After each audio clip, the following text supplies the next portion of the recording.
Saudara-saudari, marilah kita mendengarkan renungan dengan judul Penafsir yang Sejati yang berdasarkan pada Injil Matius bab 13 ayat 36 sampai 43. Maka Yesus pun meninggalkan orang banyak itu, lalu pulang. Murid-muridnya datang dan berkata kepadanya, "Jelaskanlah kepada kami perumpamaan tentang lalang di ladang itu." Dalam nama Bapa dan Putra dan Roh Kudus. Amin. Saudara-saudari terkasih dalam nama Tuhan Yesus Kristus. Di awal bulan yang baru ini, kita mendengarkan sebuah permohonan dari murid-murid Tuhan Yesus agar dia mau menjelaskan kepada para muridnya arti dari perumpamaan lalang di ladang. Sebuah permohonan yang wajar bahwa seorang murid bertanya kepada guru mereka. Lalu Tuhan Yesus menjelaskan dengan sangat sederhana. Katanya, orang yang menaburkan benih baik ialah anak manusia. Ladang adalah dunia. Benih yang baik itu anak-anak kerajaan, dan lalang anak-anak si jahat. Musuh yang menaburkan benih lalang ialah iblis. Waktu menuai ialah akhir zaman, dan para penuai itu malaikat. Penjelasan ini dianggap cukup sebagai pendidikan iman kepada umat perdana yang menyerahkan diri untuk percaya kepada Tuhan Yesus sebagai juru selamat mereka. Bahwa di dunia ini banyak hal yang mirip dan serupa, namun yang benar-benar berasal dari Allah akan ditentukan pada hari pengadilan, yaitu pada akhir zaman. Setiap pohon yang baik dikenali dari buah yang dihasilkannya. Gandum akan menghasilkan bulir-bulirnya, tetapi lalang tidak. Saudara-saudari terkasih, pada hari ini saya ingin mengajakmu untuk memiliki sikap yang baik dan benar yang ditunjukkan oleh para murid Tuhan. Kalau kita tidak tahu, seyogianya tidak diam saja. Kita sebaiknya mencari tahu dengan bertanya kepada orang yang sanggup memberikan jawaban yang tepat dan teruji. Ada di antara kita yang kerjanya mengeluh dan keberatan kalau diminta untuk meluangkan waktu membaca Alkitab. Saya tidak mengerti. Bahasanya sulit, membosankan, dan masih banyak keluhan yang tidak bisa saya sebutkan satu persatu di sini.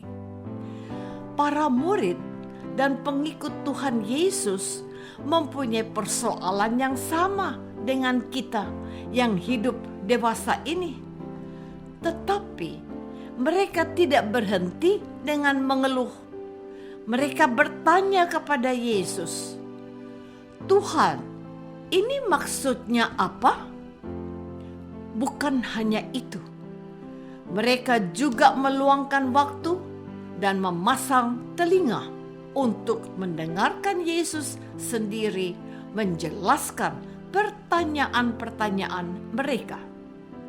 Jadi, kalau seorang murid tidak mengerti, dia wajib bertanya kepada gurunya. Saudara-saudari terkasih, pada masa sekarang ini, banyak di antara kita tidak mempunyai waktu untuk mempertanyakan apa yang sudah kita imani. Kita sudah merasa cukup, bahkan merasa cukup banget kalau sudah datang ke gereja dan mendengarkan penjelasan tentang iman kita melalui khotbah atau homili dari pastor atau gembala. Tidak banyak orang yang mempunyai waktu untuk membaca dan merenungkan firman Tuhan. Beberapa orang bahkan tidak punya waktu untuk berdoa. Pulang kerja sudah capek, duduk santai, buka HP atau nonton TV. Saya tidak sedang menghakimi orang lain, tetapi mempertanyakan apa yang selama ini sudah kita kerjakan dalam hidup kita. Setidak-tidaknya kita juga perlu belajar dari para murid Tuhan untuk mencari tahu apa kehendak Tuhan dalam hidup kita hari ini. Yang kita dengar hari ini dan setiap hari melalui media ini mau membantu kita untuk membiasakan diri dengan habitus baru, yaitu mendengarkan pewartaan gereja setiap hari melalui penanggalan liturgi. Kalau kita tekun mendengarkan pewartaan gereja setiap hari, juga melalui media ini, kita sudah mendengar sebagian besar dari firman Tuhan Yesus dalam Injil suci. Memang itulah yang dikehendaki oleh Gereja Kudus, agar umat Allah membaca dan merenungkan sabda Tuhan setiap hari. Saudara-saudari terkasih, yang dibutuhkan adalah keberanian untuk memutuskan mau mendengarkan Tuhan Yesus berfirman dan menjelaskan apa yang menjadi kehendaknya. Jadi, kalau para murid bertanya kepada Yesus tentang arti perumpamaan lalang di antara gandum, itu adalah tindakan yang baik dan benar. Tuhan Yesuslah guru dan penafsir yang utama dari sabda-sabdanya. Dalam perjalanan menuju ke Emmaus bersama dengan 2 orang murid, yaitu Kleopas dan kawannya, Tuhan Yesus menegur mereka dan menyebut mereka sebagai orang yang tidak percaya akan semuanya yang pernah disabdakannya.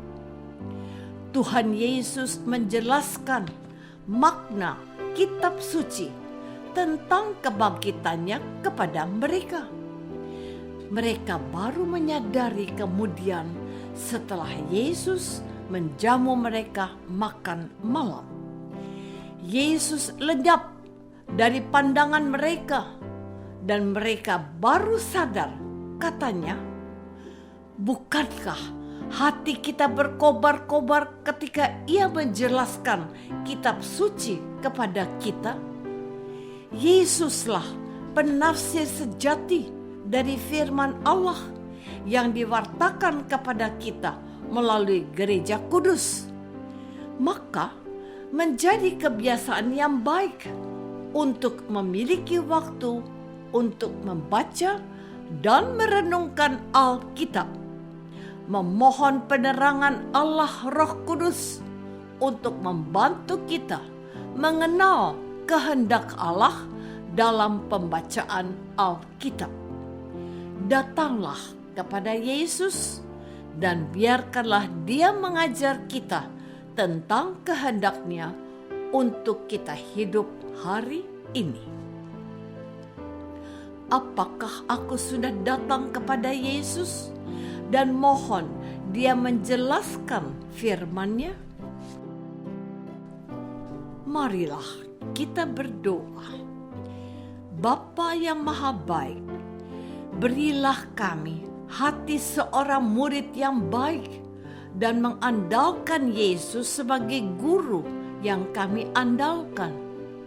Bantulah kami untuk mendengarkan Yesus setiap hari dengan membaca firman-Nya. Demi Kristus, pengantara kami. Amin. Semoga kita semua selalu dinaungi dan dibimbing oleh berkat Allah yang Maha Kuasa, Bapa dan Putra dan Roh Kudus. Amin.